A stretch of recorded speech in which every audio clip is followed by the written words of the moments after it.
Hello bachcho, let's read the given question. The question says two non-ideal batteries are connected in parallel. Consider the following statement. Statement 1 हमें given है the equivalent EMF is smaller than either of two EMF.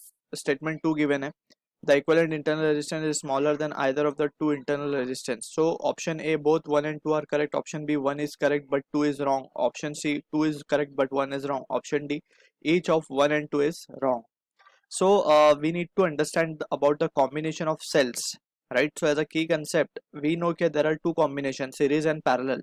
So यहाँ पे हम बात करेंगे parallel combination की, right? So let's suppose we have two batteries.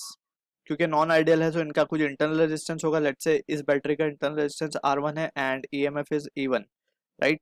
And let's suppose we have another battery जो है EMF उसका E2 एंड रेजिस्टेंस है R2. यहाँ पे हम देख सकते हैं कि पॉजिटिव पॉजिटिव को हमने एक एंड पे जोड़ा है और नेगेटिव नेगेटिव को हमने दूसरे एंड पे जोड़ा है. सो जस्ट पोलैरिटी का फर्क की वजह से आंसर में प्लस माइनस का फर्क आता है, right? So we will discuss that. तो इसका जो इक्विवेलेंट लिखा जाता है इसका for two batteries the equivalent can be written as, इसका अगर हम इक्विवेलेंट सर्किट ड्रॉ करें तो यहाँ पे आएगा ई इक्विवेलेंट और यहाँ आएगा R equivalent, right? So E equivalent की जब हम बात करते हैं तो इसको हम लिखते हैं E1 by R1 plus of E2 by R2 the whole divided by 1 by R1 plus 1 by R2. और अगर हम बात करें आर इक्विवेलेंट की तो हम देख सकते हैं दो पैरेलल में है रेजिस्टेंस, तो सिंपली हम उसका फॉर्मूला यूज करेंगे आर इक्विवेलेंट का, that is 1/R equivalent is 1 by R1 plus 1 by R2, right? So this will be the case over here.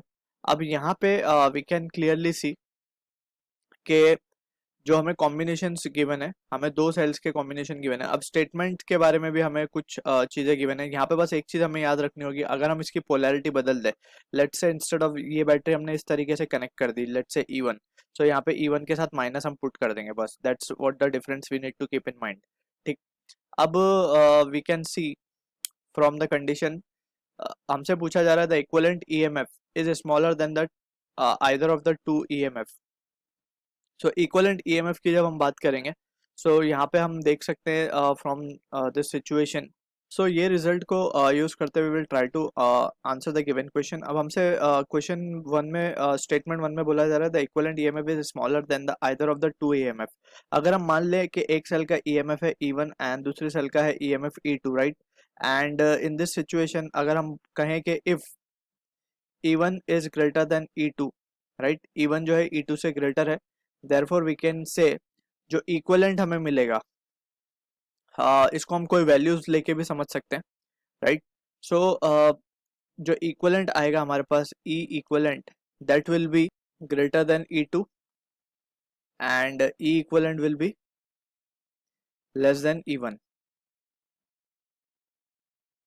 सो यहाँ पे हम देख सकते हैं फर्स्ट स्टेटमेंट के हिसाब से the equivalent EMF is smaller than either of the two EMF, यानी कि हम यहाँ पे देख सकते हैं कि E इक्विवेलेंट एक EMF से कम आ रहा है, राइट? सो ये we can check it also. अगर हम E1 E2 की कुछ रैंडम वैल्यूज कंसिडर कर लें, जैसे E1 को हमने ले लिया लेट्स से 5 वोल्ट और E2 को हमने ले लिया 4 वोल्ट. सो उसके अकॉर्डिंग इफ वी चेक तो इक्विवेलेंट और R1 R2 को भी accordingly we can take the values, so we can have the same result over here. ठीक.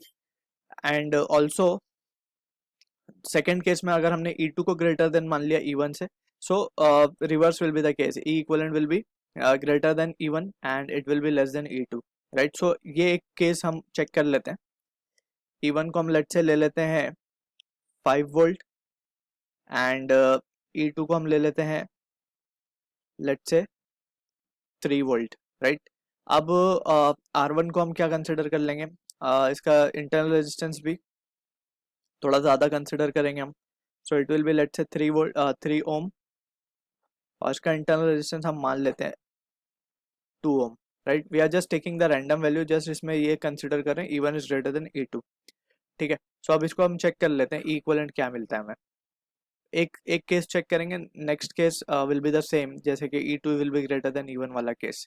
सो यहाँ पे हम क्या लिखेंगे, 5/3 plus 3/2 divided by 1/3 plus 1/2। Clear. अब यहाँ पे अगर हम देखें सो वी कैन से ऊपर वाला जो रिजल्ट आएगा 16/6, तो और नीचे जो रिजल्ट आएगा वो आएगा 5, राइट। सो 16/5 आ रहा है ई इक्वलेंट। 16/5 को अगर हम देखें so it will be somewhere around 5 3 15 point 3.2 आ रहा है रिजल्ट ये, ठीक है ना।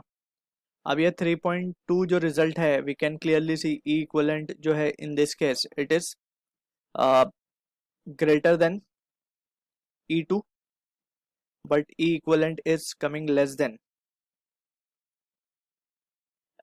E1 जो हमने यहाँ पे लिखा था, ठीक है ना। सो ये हम चेक कर सकते हैं। सिमिलरली वाइस वर्सा केस भी हम चेक कर सकते हैं। सो स्टेटमेंट 1 तो हमारा करेक्ट हो रहा है, ठीक। अब बात करते हैं equivalent resistance is smaller than either of the to. अब हम यही डेटा लेके इक्विवेलेंट रेजिस्टेंस भी चेक कर सकते हैं। सो इक्विवेलेंट रेजिस्टेंस के लिए हम देख लेंगे, अगर लेट्स से डायरेक्ट वैल्यूज लेके चेक कर लेते हैं।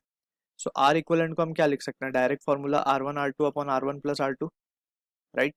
सो यहाँ पे क्या होगा, 3 टू द 6, 6/5, 6/5 होगा अराउंड 1.2, ठीक। ये मिला आर इक्विवेलेंट। सो हम देख सकते हैं क्लियरली कि आर इक्विवेलेंट जो है इट इज दोनों से ही छोटा आ रहा है ये, ठीक है ना। दोनों से छोटा आने का मतलब क्या बोल रहा है, स्टेटमेंट में बोल रहा है the equivalent resistance is smaller than either of the two internal resistance. So ये स्टेटमेंट भी अगर हम देखें so it is also the correct statement. Either of the two means एक से तो छोटा होना चाहिए था, लेकिन यहाँ तो ये दोनों से ही छोटा आ रहा है, right. So we can say option both statement 1 and 2 are correct. So option A is the answer to the question. I hope you understood the solution. All the best.